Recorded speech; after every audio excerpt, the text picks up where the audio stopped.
Assalamualaikum warahmatullahi wabarakatuh. Selamat pagi, selamat bergabung di live YouTube kita pada pagi hari ini. Kita akan membahas mengenai pertanyaan yang sudah diajukan oleh teman-teman melalui Instagram kita. Dan pada sesi tanya jawab hari ini sudah hadir bersama kita di ruang Zoom Mas Dipta dari Kedeputian Singkah.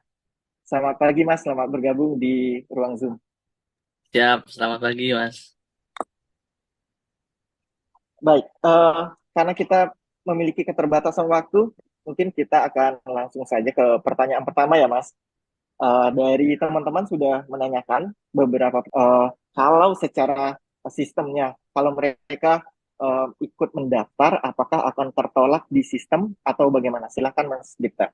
Oke, siap, terima kasih. Eh Terkait sekolah kedinasan memang ini bisa dibilang rutin ya, setiap tahun dibuka dan pasti selalu dibuka di bulan April. Jadi bulan Maret proses, April pasti dibuka dan selama 2-3 tahun ini selalu diawali dengan ibadah puasa ya. Semoga kali ini lebih lancar dengan adanya diawali dengan Ramadan ini. Nah, memang sebenarnya tiap tahun tidak ada banyak perubahan, tidak ada perubahan terkait terkait peraturan yang ada, terkait persyaratan yang ada. Sebenarnya hampir sama tiap tahun. Nah, ini ada satu pertanyaan terkait apakah sudah S1 bisa masuk ke sekolah kedinasan. Nah, pertama terkait sekolah kedinasan ini memang program yang untuk biasanya itu jenjang pendidikannya untuk D3, D4 atau S1. Jadi yang apakah yang sudah mempunyai S1 bisa? Nah, secara persyaratan memang yang masuk ke program sekolah kedinasan biasanya adalah teman-teman yang baru masuk atau baru lulus SMA, SMA atau MA atau SMK biasanya. Nah, apakah S1 masuk memang tidak biasanya tidak ada persyaratan yang ini bisa dicek di tiap sekolah. Tidak ada persyaratan yang mengatakan eh, sudah pernah lulus S1 itu memang tidak ada. Biasanya ada beberapa sekolah memang tidak mensyaratkan belum pernah S1. Nah, tapi persyaratannya memang harus bukan S1. Jadi yang dimasukkan mungkin pendidikan-pendidikan SMA-nya. SMA-nya seperti apa, SMK seperti apa. Dan juga yang perlu dilihat bila sudah lulus S1 pasti biasanya umurnya sudah jenjangnya sudah tinggi umurnya. Nah, biasanya memang persyaratannya dari sisi umur itu maksimal eh saya lupa umurnya maksimal dari mulai umur 15 tahun sampai umur kalau nggak salah 21 atau 23. Jadi kalau belum maksimal umur segitu masih bisa melakukan pendaftaran. Tapi kalau sudah lebih pasti tertolak oleh sistem karena memang secara persyaratan bisa dilihat di tiap sekolah memang bukan cuman tingkat pendidikan tapi juga umurnya juga itu juga harus dicek juga. Mungkin itu, mungkin itu dulu. Ya, baik. Mungkin ini sebagai catatan pertama buat teman-teman yang mau mendaftar di sekolah kedinasan ya, Mas. Jadi, teman-teman harus membaca dengan seksama persyaratan yang sudah tertera di portal masing-masing di sekolah kedinasan.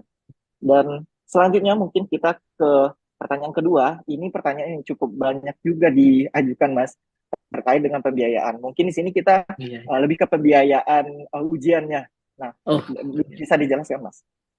oke, pembiayaan ujian ya. Buat ujian memang setiap sekolah tuh mempunyai perbedaan sebenarnya. Jadi tahun ini yang dibuka kan memang ada 22 tambah 7 29 kalau nggak salah sekitar 29 30 sekolah yang dibuka.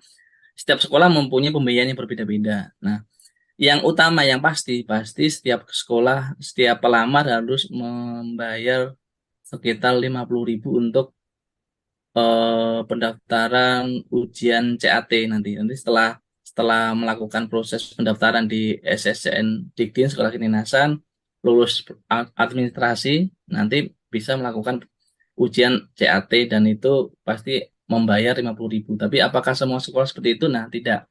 Ada beberapa sekolah yang sebelum sebelum melakukan pelamaran harus membayar di sekolah masing-masing. Jadi membayarkan, contohnya di kementerian, di 22 sekolah yang di bawah Kementerian eh, Kemenhub, Kementerian Perhubungan. Nah, itu biasanya melakukan proses pembayaran dulu, lalu pembayaran tersebut di-upload di sistem, ada sih yang seperti itu. Jadi ada yang dilakukan pembayaran di awal, ada yang di awal tidak melakukan pembayaran, tapi nanti membayarnya di setelah proses administrasi. Jadi teman-teman yang akan melakukan pendaftaran harus benar-benar melihat alur pendaftaran. Pendaftaran bisa dilihat di website masing-masing atau di website SSCN Diktin juga, di portalnya bisa dilihat apakah dibayar di depan, berapa nilainya, apakah setelah dibayar harus diupload buktinya, atau nanti dibayar setelah proses administrasi selesai untuk tes CAT-nya, mungkin mungkin seperti itu.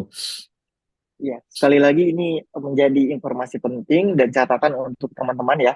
Jadi benar-benar harus memperhatikan informasi di portal masing-masing sekolah kedinasan supaya tidak ada kesalahan nantinya karena memang berbeda-beda yang tiap sekolah kedinasan. Baik, kita lanjut ke pertanyaan berikut. Ini lebih ke kendala sih Mas saat pengisian data. Jadi ada kasus teman-teman yang orang tua, salah satu orang tuanya itu meninggal dunia. Nah, ini untuk pengisian datanya bagaimana? eh Terkait data ini sebenarnya kalau boleh itu tip and trick atau apa ya, memang data orang tua ini memang harus diisi. Nah, itu kalau memang orang tuanya di kartu keluarga masih ada, itu bisa diisikan saja. Kalau memang tidak ada, memang sebenarnya buktinya itu harus dari kartu keluarga sih sebenarnya. Kalau memang masih ada bisa diisikan, kalau tidak ada bisa diisikan mungkin walinya siapa. Atau memang kalau masih ada ibunya itu bisa diisikan juga. Tapi kalau memang Baik, di kakak tidak oh, ada, ah, bisa wali yang bersangkutan bisa diisikan di situ. baik, baik. Ini masih berkaitan dengan data di kakak. Ada yang kakaknya tamatannya itu masih eh, tamatan SD. Nah, soal ini apakah bisa Mas dipakai kakaknya? Apa akan berpengaruh nanti ke hasil seleksi administrasinya? Oh, oke, oke, siap, siap. Oh, maksudnya di kakak tuh biasanya ada itu ya, Belum jenjang diupdate pendidikannya ya. biasanya. Oh, iya, iya, iya, benar. Iya, Sebenarnya kalau terkait data tersebut tidak tidak menjadi persyaratan ya, maksudnya tidak nanti tim verifikasi yang dilakukan di sekolah itu biasanya tidak melihat data seperti itu sebenarnya. Jadi tidak ada masalah kalau memang masih masih belum terupdate di kakaknya ya, atau masih SD dan sebagainya, itu tidak ada masalah sih, bisa dilanjutkan saja. baik, baik. Jadi untuk kalau kasus seperti ini sudah tahu ya, jadi bagaimana solusinya. Baik, selanjutnya ini masih pengisian data. Ada teman-teman yang kota lahirnya tidak ada pilihannya gitu, Mas. Dan kalau seandainya salah input tempat lahir, apa yang bisa dilakukan? Oke, siap. Pertama, terkait lokasi lain tidak ada. Nah, biasanya yang kendala terkait lokasi lain itu biasanya teman-teman yang lahirnya di luar negeri biasanya. Kalau lahir di dalam negeri, insya Allah semuanya masih sudah ada. Nah, terkait lokasi lain yang tidak ada itu bisa dilaporkan di helpdesk. Nanti di helpdesk Diktin itu bisa masuk ke situ. Ada beberapa helpdesk yang bisa dilakukan dan di situ nanti bisa melakukan menginput, memasukkan lokasi lain yang belum ada. Yang kedua ya juga terkait tadi yang salah melakukan input lokasi lain. Nah, itu juga bisa. Jadi bisa masuk ke helpdesk juga. Kita sediakan helpdesk. Helpdesk di situ bisa diinputkan juga, bisa dimasukkan data-datanya nanti terkait ternyata ada kesalahan lokasi lahir maupun kesalahan yang lain itu bisa diinput di situ. Jadi bisa dicek di helpdesk, bisa dibaca di FAQ kalau memang banyak pertanyaan atau kendala yang dihadapi waktu pendaftaran. Baik, kita ke pertanyaan berikutnya, Mas, mengenai ijazah. Nah, ini juga banyak nih kasusnya yang dialami oleh teman-teman. Eh, karena di tahun 2023 ini lulusan yang terbaru itu mereka belum menerima ijazah. Jadi untuk pengisian nomor ijazah bagaimana? Kemudian untuk entry nilainya juga bagaimana? Ada yang bertanya juga rapor semester 1 sampai 5 kah? Atau cukup semester 5? Oke, siap, siap. Terkait ijazah yang belum, memang beberapa sekolah itu mensyaratkan menggunakan surat keterangan lulus. Jadi kalau tidak ada ijazah harus, berarti beberapa itu tertulis wajib mengupload atau memasukkan surat keterangan lulus. Jadi surat keterangan lulus itu harus ada kalau memang tidak ada ijazah. Terkait nilai raport ini tiap sekolah berbeda sebenarnya. Jadi bisa dilihat nanti di pengumuman tiap sekolah. Ini contohnya ada yang dimasukkan semester 1 sampai 5 itu ada. Ada yang sekolah yang hanya memasukkan nilai matematika dan bahasa Inggris di semester gasal kelas 12 atau apa. Nah, itu ada yang seperti itu. Jadi ada yang menggunakan rata-rata nilai pada mata pelajaran pengetahuan di semester gasal.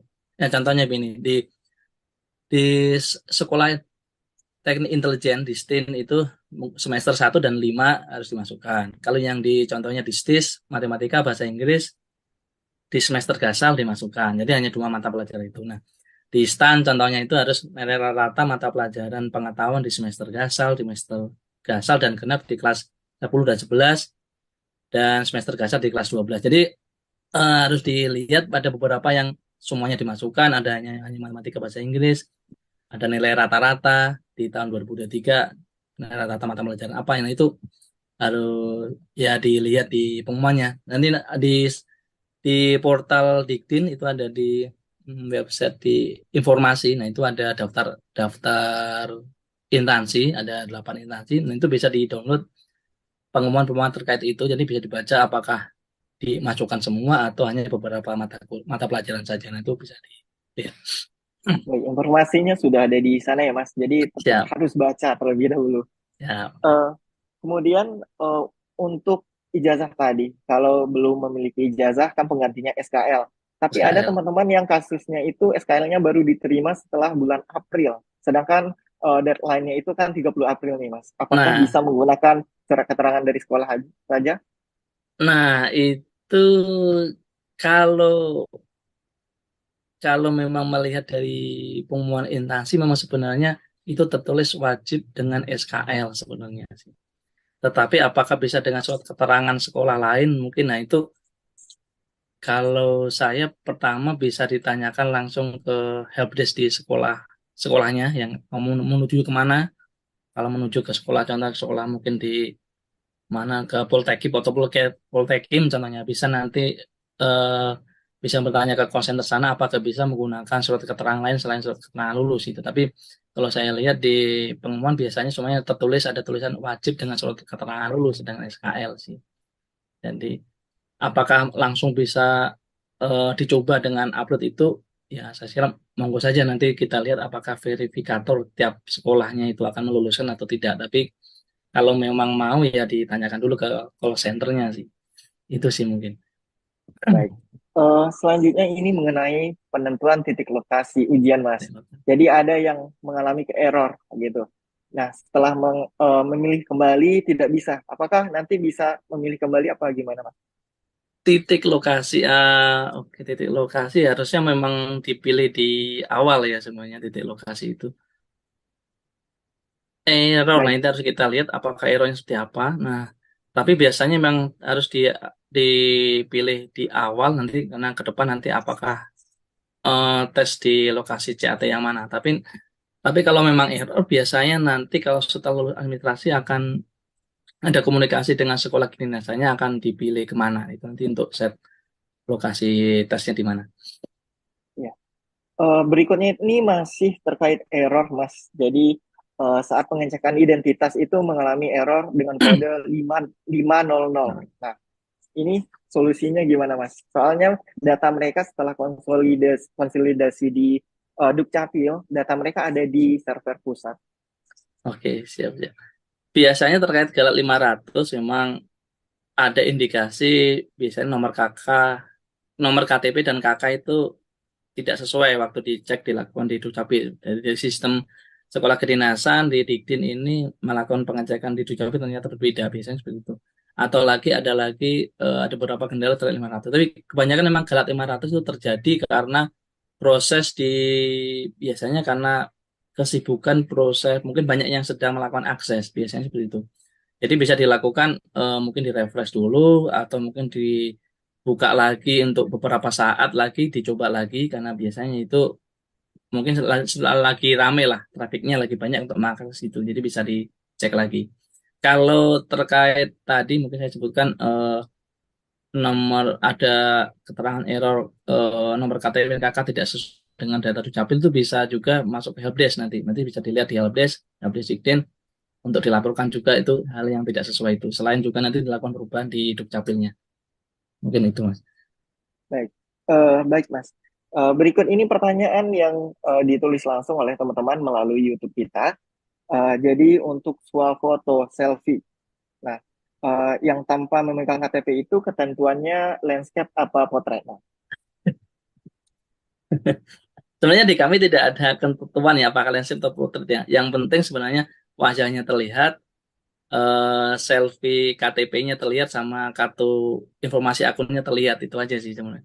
Apakah landscape, apa menggunakan backgroundnya sebenarnya yang penting terlihat dan apa ya istilahnya, sopan lah mungkin ya, dengan baju yang sopan, karena biasanya ada beberapa yang dengan selfie nggak tahu yang mungkin milenial sekarang selfie-nya wah selfie tapi malah selfie. Nah, ya karena ini sekolah kedinasan yang paling nggak yang formal lah, tapi terlihat dari wajah, foto KTP-nya dan kartu informasi akunnya. baik. Ini berkaitan dengan eh, upload dokumen, Mas. Di formasi distis katanya tidak ada kolom upload dokumen. Di sekolah kedinasan lain apakah ada atau bagaimana? Di STIS ya, di STIS. Kalau sebenarnya di STIS itu kan nanti masuk ke portal mereka ya. Jadi jadi ada beberapa sekolah itu setelah melakukan pemilihan sekolah di portal Diktin itu biasanya masuk ke portal portal sekolah masing-masing. Contohnya STIS, Distin, STAN itu setelah di kita akan masuk ke portal mereka. Nah, biasanya di sana juga akan dilakukan lagi beberapa hal yang tidak ada di sekolah kedinasan. Jadi mungkin di STIS itu setelah di kita pilih STIS, nah nanti dokumen akan dimasukkan di portal STIS sendiri. Jadi tidak ini. Tapi ada sekolah yang lain itu tidak ada portal mandiri sekolahnya, itu biasanya cuma di sekolah kedinasan, menguploadnya di sekolah kedinasan. Jadi tergantung instansi masing-masing nih. Alurnya memang berbeda itu. Baik, baik.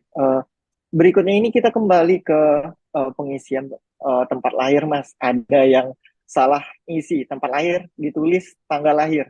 Nah, ini untuk memperbaikinya gimana? Iya, iya, iya. Eh, Lagi-lagi ya emang kalau memang ada kendala tempat lari yang tidak sesuai itu bisa dilakukan di helpdesk ya. Nanti nanti lapor di helpdesk, ternyata mungkin salah baca lagi buru-buru. Saya kira teman-teman ini karena ini masih lama ya, masih 20 hari lagi, nggak usah buru-buru, dicek pelan-pelan waktu pengembangan pengisian. Karena pengisian itu sangat krusial ya, saat ini saat kita salah. Memang ada beberapa helpdesk yang kita buat untuk melakukan perubahan itu, tapi ada beberapa yang tidak dibuat karena memang itu krusial dan tidak bisa dilakukan perubahan, itu harus hati-hati. Karena teman-teman setelah melakukan pengisian lalu dia submit ya, selesai submit itu tidak bisa melakukan perubahan lagi. Jadi sebelum itu terjadi bisa dilakukan di update. Jadi harus hati-hati itu mungkin. Baik. Selanjutnya masih terkait dengan tempat lahir, Mas. Oh, tambah lagi. Untuk yang dicantumkan di pendaftaran itu, apakah nama kabupaten atau tempat yang sesuai di ijazah? Tempat sesuai sebenarnya biasanya kalau tempat lain itu naik ke kota media atau kabupatennya ya, sesuai dengan di KTP itu kan naik ke kota media atau kabupatennya, itu yang biasanya kita lihat tuh di situ sesuai dengan KTP-nya sih. Berarti kota atau kabupatennya ya? Ya, kota atau kabupatennya, kota media atau kabupaten. Oh, baik. Kemudian masih terkait dengan nomor ijazah, Mas. Tadi kita sudah bahas kalau tidak punya ijazah, kemudian penggantinya SKL. Tapi teman-teman ini masih ada kendala nih. Nomor ijazahnya dikosongkan, tapi tidak bisa lanjut ke tahap berikutnya. Nomor ijazah dikosongkan itu tergantung milihnya. Kalau memang milihnya lulus 2023, itu harusnya nomor ijazah tidak usah diinput, tidak masalah. Kalau dia memilih lulus 2002 ke atas, 21, 22 itu harus diisikan. Tapi kalau memilih lulus di 2023 itu kan ada dua kolom sebelum mengisi itu ada tahun lulusnya. Kalau tahun lulus 2023 biasanya itu tidak perlu mengisikan nomor ijazahnya harusnya. Baik, baik. Ini menjadi catatan buat teman-teman harus hati-hati ya dalam mengisi data. Ya. Dan kalau ada kesalahan data, seperti yang dikatakan oleh Mas Dita, silahkan mengajukan melalui helpdesk. Baik, selanjutnya ini mengenai eh, pembuatan akun. Kalau mereka sudah punya akun tahun lalu, apakah wajib membuat yang baru tahun ini, Mas? Nah, ya. Untuk tahun ini memang berbeda seperti tahun 2022 ya. Kalau tahun 2022 memang teman-teman yang sudah pernah melamar di tahun 2021 mau melamar tahun 2022 tidak perlu melakukan pembuatan akun. Tapi untuk tahun 2023 ini semua pelamar yang walaupun sudah mempunyai akun di tahun 2022 tetap harus melakukan pembuatan akun baru lagi. Jadi ya tahun ini kita reset nol lagi, semuanya harus membuat akun baru lagi sih. Berbeda seperti tahun kemarin. Itu sih Baik, mungkin. dimulai dari nol lagi ya, Mas. Boleh dari nol lagi siap. Baik, selanjutnya ini mengenai pengisian surat keterangan buta warna. Jadi ada teman-teman yang masih umurnya di bawah umur, sehingga mereka belum memiliki KTP. Jadi yang diisi nomor KTP itu apakah nomor kakak atau diisi nol? Ya, lebih baiknya diisi nomor kakaknya saja. Ya Baik, kan jadi biasanya di nomor ya di kakak itu tetap ada nomor KTP kalau nggak salah ya kalau di kakak tuh. baik, Jadi bisa baik. diisikan di data kakaknya saja. Nanti yang dilampirkan bukan KTP tapi kakak jadinya. Baik. Eh, kita balik lagi nih Mas ke tempat lahir. Ini tapi orang tua. Kalau untuk orang tua juga sama kah? Kabupaten atau kota? Iya, siap. Sama semuanya. Semua data tempat lahir memang sama naik ke atas ke kota mati atau kabupaten. Oke, siap. Baik. Eh, kita ke pertanyaan berikutnya dari teman-teman. Apakah boleh mendaftar sekolah kedinasan dan seleksi CPNS secara bersamaan sebelum hasil keduanya keluar, apakah lulus atau tidak? Eh kalau dari saya memang sebenarnya sekolah kedinasan dan CPNS itu dua hal yang berbeda ya. Jadi kalau memang mau melamar keduanya itu di secara sistem itu masih bisa dilakukan semuanya. Kalau mau proses keduanya ya memang itu ya gambling mana yang mau lulus mau PNS lewat jalur CP atau lewat jalur sekolah kedinasan mau bisa dilakukan. Yang penting umur sesuai, persyaratan ada masih bisa. Baik, baik.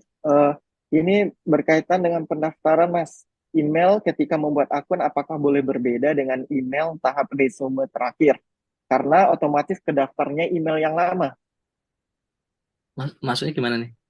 Jadi Email mm, boleh menggunakan email yang baru, karena mungkin nomor KTP atau kakak terdeteksi sama gitu, emailnya dengan email yang lama.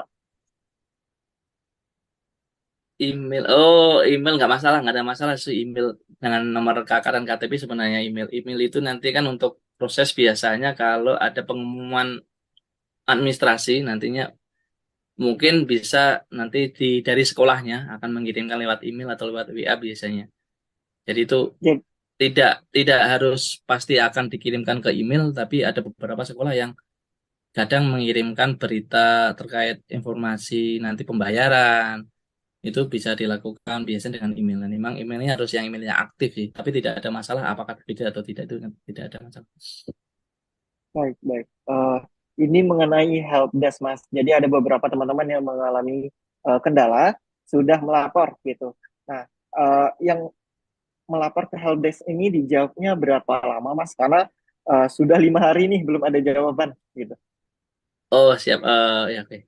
Terkait helpdesk itu sebenarnya ada beberapa helpdesk yang by system, maksudnya by system itu tidak dijawab oleh oleh tim call center ya, itu by system bisa langsung terjawab by system.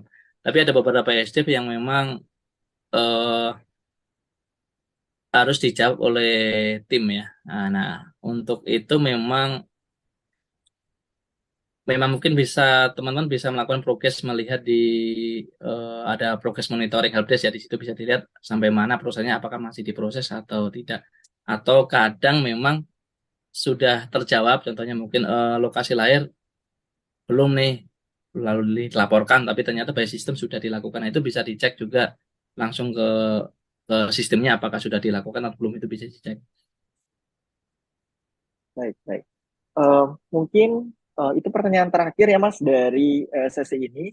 Mungkin dari Mas Dipta ada yang disampaikan terkait seleksi ini. Silakan Oh, Mas. oke. Oke, terkait seleksi ini, nah itu teman-teman mungkin pertama yang dilakukan bisa membaca dulu ya, membaca FAQ yang kita sediakan, membaca pengumuman-pengumuman mau sekolah dari setiap sekolah, karena setiap sekolah pasti alurnya berbeda.